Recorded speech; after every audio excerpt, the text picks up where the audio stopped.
I see you. You know, we don't have to make songs together. We don't have to hang out, but let's just put it all behind us.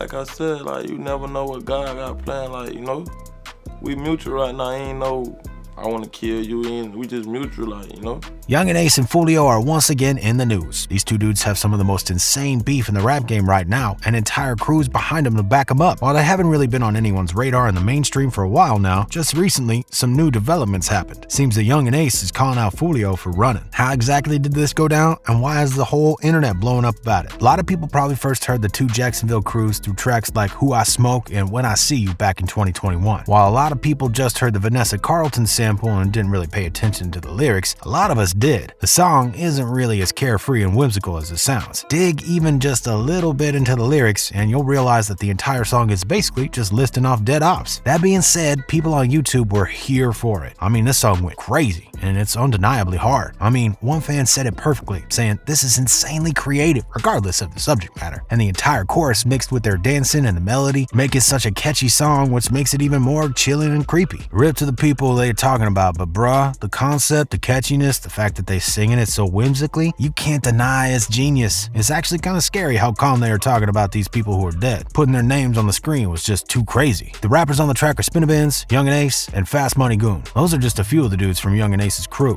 who are actually still with us. A lot of Ace's friends have been lost in the gang war as a result of the deadly beef with Foolio and his crew. Back in 2018, there was an event that claimed a few homies and almost took Yungeen Ace's life. A random car pulled up on the car Yungeen and the crew were hanging out in on June 7th and started popping off shots. The parking lot at the town center mall descended into a panic in the blink of an eye. Everyone in the car was hit, resulting in the death of 3 of Yungeen's close friends. All the dudes in the car had also just really started to get their rap careers off the ground, finally on the way to being somebody in the rap game, even if it was just underground rap. These guys were Trayvon Bullard, Royale Devon Smith Jr., and Jacoby Jashad Grover. 2 were 18 at the time, and 1 was 19. Yungeen Ace, whose real name is Kenyatta Bullard, also sustained a bullet wound and ended up in the hospital in critical condition. Trayvon Bullard was the brother of Yungeen Ace. When you end up in situations like this, it's hard to let the bad blood go. That's your literal brother. Regardless of how you feel about the dudes you're beefing with, no matter how much you understand that they too have loved ones just like you did, revenge is still in line. That's just the way it goes in the streets, and that's exactly what happened. About a year later, Yungeen Ace would make his move, even if that's because he was backed into a corner. See, Yungeen and his crew were returning to a hotel when suddenly they found themselves caught in an ambush. Leroy Whitaker, Mark Jefferson, and Devontae Starks did their best to take out the invading ops, but were arrested and hit with charges. Yungeen Ace made it out of the ambush this time, with no injuries and no prison sentence. His ops weren't quite so lucky. Even though the dudes thought they had the drop on Ace and his bros, the situation didn't play out in their favor. By the end of the altercation, 1 of the ops was dead, and 3 of Ace's homies ended up in police custody. Now to wrap up this side of the story, we gotta break down Who I Smoke. Here's a list of all the ops that Ace's crew claims they've taken. First, we have Rock K, who was 22 years old when he died. Next, there's Lil Petey, an 18-year-old football player. Then Trey D, a 21-year-old who lost his life at a block party. All those victims are named before we even hit the first chorus. The chorus itself is where we get the following names: Bibby, T-Key, and Lil 9. Bibby was 16 when he passed away, and he's one of Foolio's closest friends. K-Sue, who gets brought up later in the track, was charged with his death and ended up receiving a lengthy sentence in prison for it. He also mocked Bibby's death mercilessly. T-Key was dead just north of the Hilltop Village apartment complex. Jit, which is a word used later in the track, refers to a younger homie, who's also usually either gang affiliated or on their way to becoming a full member. An example would be Zion Brown, who was apparently Foolio's cousin. He was shot down at the age of 18 in an incident that also ended up hitting a couple of bystanders as well, including a 9-year-old and a 16-year-old girl. All of this and more of the history between Yungeen Ace's crew and Foolio's gang would lead to the release of When I See You. The track starts out with a sample of a newscast detailing that first shooting, the one where Yungeen Ace lost his brother and a couple of his homies, just so you feel the disrespect immediately. Then Foolio mentions that he's 23 high. 23 is a nickname for Ace's brother. Foolio also mentions catching Keese, a friend of Ace's who's also the brother of Momo, another homie lost in the line of battle. Next, Foolio says he wishes that they freed K-Sue so he could catch a headshot. From here, he goes on to diss Red Dot, Rallo, Michi, Suge, and Leak. All of these guys mentioned are alleged members of Ace's ATK gang. People on YouTube once again pointed out just how crazy it is that this song even exists. One fan said, "I try to bump both sides equally in the hood to equalize the demon energy." Another fan pointed out that the whole situation is just messed up, saying, "Imagine having your 16-year-old best friend murdered and then having to watch his legacy forever be attached to Who I Smoke, a song that had millions of people saying that they were smoking on Bibby, made by the very people who smoked him. That would for sure erode away any semblance of empathy or restraint on my part, and it definitely has on Foolio's part. He beat them at their own game with this shit. Y'all think he went too far? But what would you do if it was your teenage homie, basically your brother,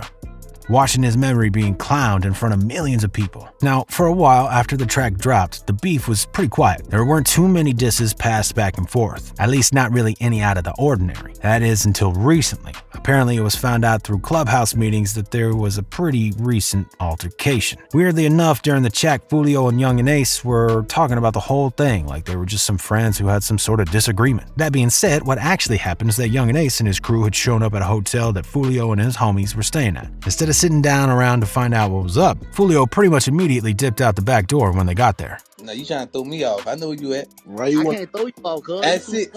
At 6. Why you want to throw me off? Last time I knew 6 where I pulled up on this. I don't know it, like, it's crazy. I say, I look at my brother. I say, bro, hold on. This thing, I don't know. Yeah, I say, hey, go put it, touch it. I say 3 minutes. I say, oh yeah. I say, what they got? Dread? They got chains on? I say, boy, them boy downstairs on Trade. We came out the back way. To pull up, hop in the car with you. I say, cuz, we finna get out the jump. Man, I ain't okay. I pulled up next morning. I said, the lady came out. Say, nah, we had what they call them? I guess they say that you trying to do something to them. Hey, y'all can't come here no more. I ain't gonna count you, boy.